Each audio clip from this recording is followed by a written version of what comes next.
Welcome, Negronis with Nord, episode number 29. I'm back in a hard cast. Y'all probably missed my other cast. This is now week 3 of this saga. I had surgery last week and they put a screw in my wrist. Aaron maybe will put my x-ray up there so people know that I'm not being a big baby. I'm slowly but surely losing my mind. I've completely run out of clothes to wear because I obviously cannot wear a suit. With this one, I can fit my arms back into a long sleeve shirt, so I've got like a few more options. I am suffering, I have to say. Be careful when you fall. Try not to fall with your fingers spread out. Apparently this is like the problem. But I digress. We're back. A few things to talk about today. One, something that I don't like discussing, which is Taylor Swift. If anyone in my office watches this, there'll be some sort of mutiny since everybody is completely obsessed with her. I guess last night she announced she has a new album coming out. That my brand new album comes out October 21st.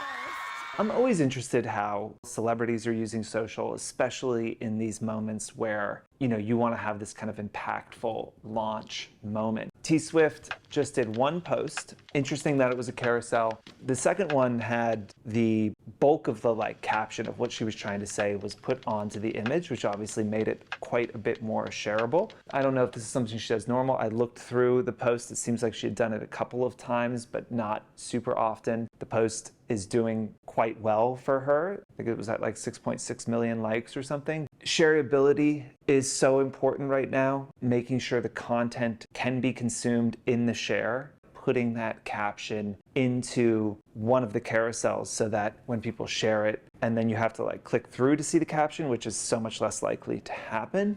Interesting strategy. This is obviously something that their team would have talked about at length. She's not like the Kardashians. She's not going to post 15 times about this in the run-up to it. So wanting to have that single moment that was really impactful and get as much sharing as you can. It is something I saw shared quite often, obviously, mostly amongst my obsessed staff members. But an interesting comp. It's always good to look at kind of the biggest power users and what they're doing in these kind of moments, because obviously they have the ear of Instagram, full teams helping them out. So it's always interesting to see what the strategy is for them. Shareability becomes more important because that is a big driver of the algorithm.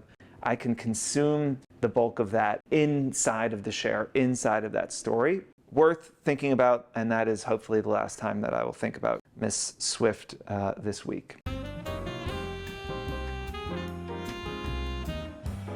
Speaking of TikTok, we have been thinking a lot about the shift away from followers and the algorithm being the foundation of what is driving performance. That is going to, if that trend continues, obviously change social quite a bit as we know it. Looking at trends, as trends become a bigger driver of that algorithm, you want to be able to jump into these themes and jump into these trends and memes so that you can capitalize on that. Living your life online, you're going to be exposed to these trends early. You'll start to get a sense and a feel for when to jump in on them and when it's too late. You want to be in that 4 to 8 day range probably, right? You don't want to be so early that everyone's people are what the hell is this? You definitely don't want to be the person still posting the Little Miss meme today, right? That's super tragic and sad as well. You don't have to jump in on every trend, right? You don't have to do all of them. I think you want to be strategic with it. I think as you think about trends and memes, they continue to exist and have life in them when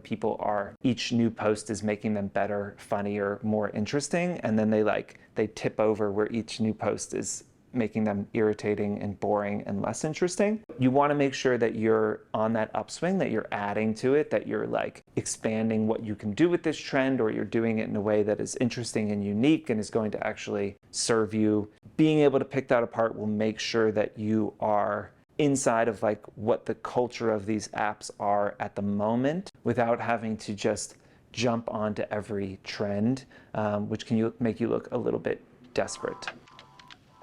I've been noticing just how much simpler videos are getting. If I think about outfit videos on TikTok and Reels 18 months ago, It was about getting into the car and on one door and then getting out the other, and it was like day to night and these like kind of crazy transitions. And now I think of like outfit photos, and it's like people putting their phone on the ground and then like walking back and like, you know, lifting their back foot and giving a peace sign, and like that's the video. TikTok just culturally will need to shift to a place where it feels easier to create the content. So I maybe feel like I can't jump into that 15 outfit transition one, but I can do the other one. As time goes on, the vast majority of the content will be simpler and easier to create that people are consuming. Whereas like the kind of people that are more craft focused will do crazier and crazier shit. So like stuff will just kind of naturally start to separate, where the hard transitions and the hard things to shoot are going to get harder and harder as people get better and better at doing that.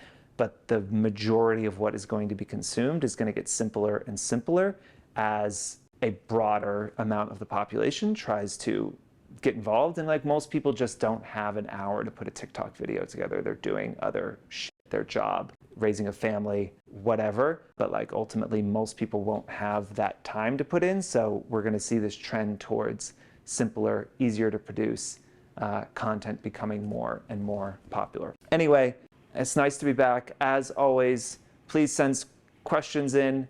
You can DM us, you can comment on here, you can email us, whatever it might be. Send the questions, we will answer them, and we'll see you next week.